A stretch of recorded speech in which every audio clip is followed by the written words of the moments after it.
Hey, Pastor Rick here. I'm Pastor Omar here from EFC. And Omar, we want to take a few moments and just share with folks really a very important event that we have coming up here on April 3rd at the EFC community. Omar, it's about racial reconciliation. And I think an important topic, and one that has moved me deeply over the last few years.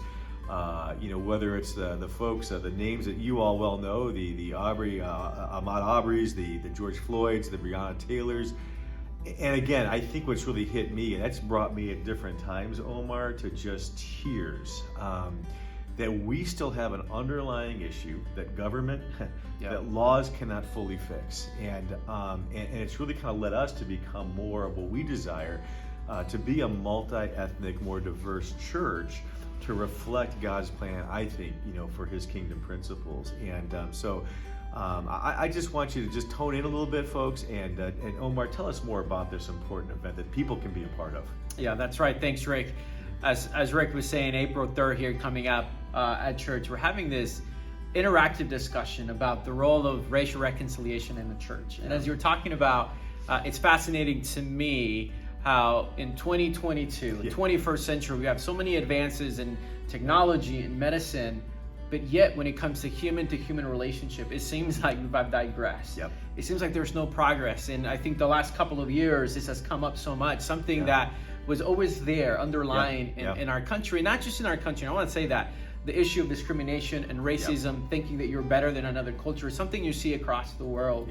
And as much as I politics and laws can help, and I'm not saying they can't, they can't change human hearts. And what we're getting at the heart of this is how can we as a church, because we see this all over Scripture. This is what I love. When you look at Scripture, when you look at God's heart, this is so close to Him, to see a church that is multi-ethnic, diverse across all the way around, in order to transform the culture. And so we're so excited about this event, and it's something that hits home for me, as you were saying, this is something that I'm very passionate about. Being Latino, having two cultures within me, understanding this, it's something that really I see in Scripture, I see in God's heart, and it's something that I'm really excited about. And you've had your own even stories too, haven't you, Omar, of your own, because it's not just the overt I think that the discrimination or the whole idea of all overt and the things that hit the law or hits the news, even subtle racism. How does that work?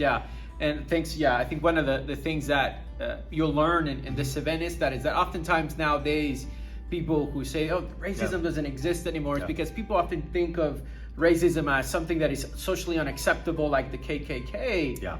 But there's a lot of subtle ways or subtle behaviors, racial behaviors that are accepted without realizing it. There's a lot of stuff underneath there. For example, and I'll share this, after I graduated college, so I'm 31 years old, I'm not that old. I remember I had the conversation with, he's European, so he's not even American, European Caucasian male. And when he heard that I graduated college, I was like, oh man, I didn't even know you guys Latinos were even that smart. Good job. Good, congratulations. Stuff like that, right? Or I play soccer all throughout high school, and lots of derogatory words towards my ethnicity, or I was only good for a certain type of thing, right? As opposed to what I was doing. And I think what's so powerful will be about this seminar too is that a lot of us, again, most of us don't consider ourselves quote unquote overt racist. But again, I think we're limited to the narrowness of our culture, and again, it's what we typically know. And so, this is going to be a little different. And so, what will people expect, or what can they expect, and what will they get out of this, Omar? Absolutely. So what you can expect April 3rd is that we're going to have Dr. Cedric Williams, who will be our main guest speaker. Now, a little bit about him, just to share with you. He's a homegrown person from Bloomington Normal. He's a psychologist, a theologian. He's got a degree in psychology and theology from Fuller, and he's the CEO also and founder of Legacy Consulting and Research Group. And he's got a lot of experience with research in terms of multicultural competence, emotional intelligence, and resiliency. And so he's going to give us a talk, and then we're actually going to pair up into different small groups. So there's going to be different tables and conversations. So it's not just going to be him talking, but after he talks, we're going to break up into groups and just talk about this issue of how can us as followers of Christ, how can the church contribute to the reconciliation of cultures here in our own country? Excellent. I think it's just an important thing to know that we get to actually learn. And one of the things at EFC here that we desire is to really be a learning community. And this is one of those topics that I think that a lot of us, who are primarily Caucasian, I think this is where we have to stop and do a lot more listening. And so I think one of the key takeaways is going to be, you're going to learn, you're going to digest a lot of not only information, but you're also going to interact with other people. And if you want to be part of, I think, a greater solution, and the solution is just starting with your own relationships, your own little world. And I want to continue, Omar, to grow in this area of my life, to reflect more of that Micah 6:8, where he doesn't desire just sacrifices, but really justice and to love and to do mercy. And I think that's the part that so many of us, I tend to lack sometimes in that. And so I'm looking forward to it.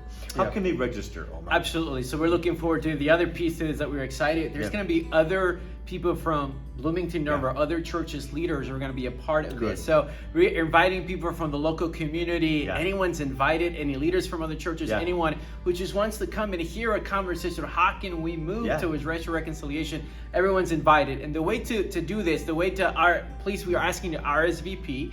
So you can go to our website at efreebn.org and you scroll down under the events section. You'll see there, racial reconciliation in the church. You can click on that, and there's a link to a registration form. That way we know how many people are coming to the event. Because there will be some light food actually provided for people, as well as some handouts, and so Cedric wants to be prepared for that. We're looking forward to it. Anybody really consider being a part. If you're one of those folks, sometimes you think yourself, it sounds really good. Go for it. Just be a part, and I think, again, you're going to be so thankful that you did. So, Omar, thanks for you and your team for pulling this off. April 3rd, 4:30 to 6 p.m. Registration also not only on our website, www.efreebn.org, but also on Facebook. There's an event. You can just look at eFree Church, and all that information there. It's a real easy sign up. We hope to see you there. Thanks, Omar. Sounds good.